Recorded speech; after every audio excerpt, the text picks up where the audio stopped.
mulheres. Bom, muito obrigada. Bom dia a todos. Cumprimento especialmente a senadora Ana Rita. Eu sou uma entusiasta da igualdade de gênero. Eu acho que não há democracia sem igualdade de gênero e eu fico muito feliz de ver mulheres nos espaços tradicionalmente ocupados por homens. Então, eu acho que isso é algo que a gente precisa incentivar cada vez mais, né? A participação das mulheres, a ocupação mesmo de todos os espaços públicos e a entrada e a participação igualitária dos homens nos espaços privados. Então, enfim, é só um cumprimento especial a todos. Enfim, porque sempre as coisas têm dois lados. Queria cumprimentar também os demais parlamentares presentes, especialmente o deputado Nazareno, a toda a audiência, aos meus colegas de mesa, né, que também já foram aqui colegas de trabalho por muitos anos.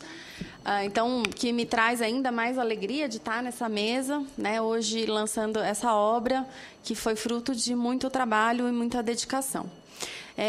Hoje, o meu trabalho na Secretaria Nacional do Consumidor é na área de... Eu ocupo a Coordenação Geral de Consultoria Técnica e Processos Administrativos do Departamento de Proteção e Defesa do Consumidor. É um nome muito grande. Eu vou tentar, só brevemente, contar um pouquinho o que a gente faz lá. Basicamente, a minha coordenação cuida de 3 áreas. Bem resumidamente, né? A gente faz uma parte de advocacia normativa, então todo o acompanhamento de projetos de lei que possam ter impacto na vida do consumidor são analisados, estudados e pensados pela nossa coordenação, enfim, tentando entender o impacto positivo ou negativo para a vida do consumidor desses projetos de lei. São muitos, né, que tramitam aqui no Congresso, acho que mais de 500 ou quase 500 projetos de lei, então isso já dá bastante trabalho. Uma outra área que também nós cuidamos é toda a parte de política de saúde e segurança da Secretaria Nacional do Consumidor. É uma área muito importante, cuida, dentre outros temas, de casos de recall. Então, todos os casos de recall que aparecem por aí passam por mim antes, né? Há uma formalização das empresas junto à minha coordenação. E, por fim, também está sob a minha coordenação a área de processos administrativos, que é justamente então, a análise de possíveis infrações ao Código de Defesa do Consumidor e aí a análise mais técnica dessas possíveis infrações, com possível instauração de processo administrativo e concluindo-se, né, que há uma infração, a sanção enfim, que pode ser de diversas ordens, né, essa sanção administrativa. Então, esse é um pouco do meu dia a dia. A defesa do consumidor, ela é muito ampla. A gente brinca lá dentro que a gente trabalha assim, com uma pauta bem singela, de agulha transatlântico, porque é praticamente isso. Da hora que a gente acorda, da hora que a gente vai dormir, a gente consome praticamente o dia inteiro, né? Seja a água da torneira, é uma relação de consumo, a luz que a gente acende, a comida que a gente sai para almoçar, o ônibus, tudo isso são relações de consumo, né? E essas relações nem sempre são pacíficas. Então, o que faz com que os conflitos de consumo tomem aí um grande vulto na sociedade. E ainda mais num contexto que a gente tem hoje de cada vez mais pessoas participando, podendo participar ativamente dessa sociedade de consumo. Então, isso tem contribuído também para aumentar aí, as demandas relacionadas à defesa do consumidor. Esse tema da publicidade, ele é muito instigante, né, e levanta aí muitas paixões, né, defesas acaloradas de todos os lados. E há diversos projetos de lei que tramitam nessa casa sobre esse tema, desde segurança, publicidades que tratam de segurança no trânsito até alimentos ultraprocessados. Então, é uma variedade muito grande de temas. No entanto, a questão da publicidade, ela hoje já é regulada genericamente pelo Código de Defesa do Consumidor. O Código é uma norma extremamente principiológica e, em razão desse seu caráter principiológico, é que ela é tão atual e tão efetiva, mesmo não tendo passado por quase nenhuma alteração em 23 anos de vigência. Ela é uma norma que é modelo para todos os países da região, em termos de defesa do consumidor. Mas o código, ele não é exatamente para dar conta, né, de todos os avanços, todas as mudanças sociais e ainda ser muito, enfim, pertinente no contexto atual, o Código ele tem regulamentações muito amplas, né, e muito principiológicas. Especificamente sobre publicidade, ele nos diz que ela é balizada por 2 princípios, da veracidade e da identificação da mensagem publicitária.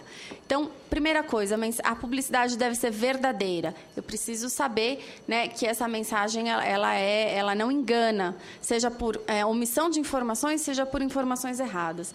E a outra questão fundamental é que eu tenho o direito de saber que eu estou diante de uma peça publicitária, exatamente para que eu possa exercer aí o meu direito de resistência, o meu direito de escolha, porque sabendo que é uma peça que foi colocada, né, aquele espaço ali da mídia, ele foi comprado por um anunciante, né? Ele não é um espaço totalmente neutro, aquele espaço foi pago, né, e essa mensagem, então, ela tem um propósito bastante específico, seduzir, induzir, né, levar ao consumo.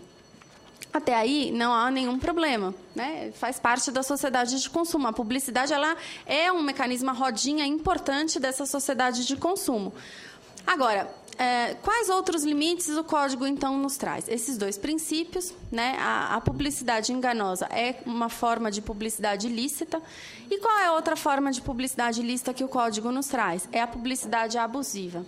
E, nesse ponto, o Código ele traz um rol meramente exemplificativo e muito amplo, dizendo, dentre outras questões, que é abusiva a publicidade discriminatória, a que incentiva o consumidor a se comportar de forma prejudicial a si mesmo, a que explora a deficiência de julgamento da criança. E, no caso da publicidade abusiva, essas previsões amplas e genéricas, elas também tratam de valores. Então, e a publicidade o tempo todo ela dialoga com valores, né? Para ela ser bem-sucedida, ela tem que, de alguma forma, dialogar com valores da nossa sociedade. Senão, a peça publicitária não faz o menor sentido no meio em que ela é ali inserida. Então, nesse sentido, a gente vê uma caminhada em relação à discussão dos valores que são veiculados pela publicidade. Então, há alguns anos atrás, se a gente for buscar peças publicitárias mais antigas, a gente tem crianças em peças de publicidade de tabaco. Hoje a gente se horroriza com isso. Fala, não, isso não é mais é um absurdo.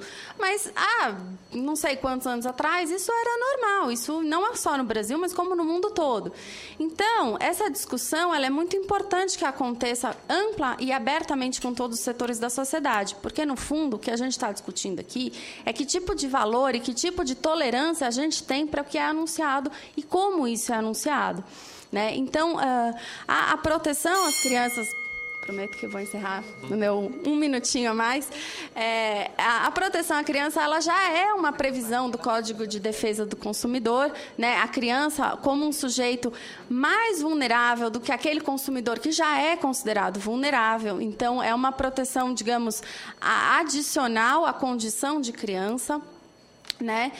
E, a partir daí, já é hoje possível trabalhar sobre esse tema. Especificamente lá no DPDC, nós temos um caso muito emblemático, que foi um caso em que houve a sanção de multa a uma empresa de televisão em razão da veiculação de merchandising infantil. Foi uma multa de R$1 milhão, né? E a gente considera esse um leading case do nosso departamento. A gente tem vários outros processos relacionados à publicidade, mas a publicidade de produtos financeiros, de telefonia, de qualquer outro tipo, inclusive de alimentos, temos algumas também, mas essa é especificamente sobre crianças. A gente tem esse caso muito emblemático, né, em que a gente reconheceu que o merchandising que dialoga com a criança é extremamente abusivo, né? E aí reconhecemos como uma publicidade abusiva. Também temos em andamento hoje um estudo em parceria com a Unesco sobre os efeitos da publicidade na criança, né? Então, isso é algo que a gente vem estudando, vem trabalhando, e a gente espera que isso nos traga subsídios para atuar ou repensar ou refletir mais sobre o tema.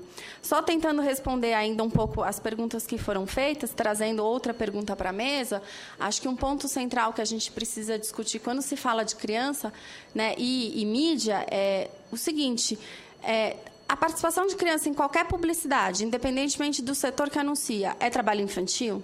Então, acho que a gente tem que responder isso primeiro, antes da gente pensar por que a criança está na publicidade desse ou daquele setor. É um trabalho infantil? Isso está regulado, está amparado pelas normas de trabalho infantil, as previsões do ECA, as previsões constitucionais? Que exceções são possíveis nesse campo, do trabalho infantil na mídia? Então, essas seriam algumas breves considerações que eu faço. Fico aqui à disposição para a gente seguir dialogando em outras oportunidades, inclusive. Obrigada.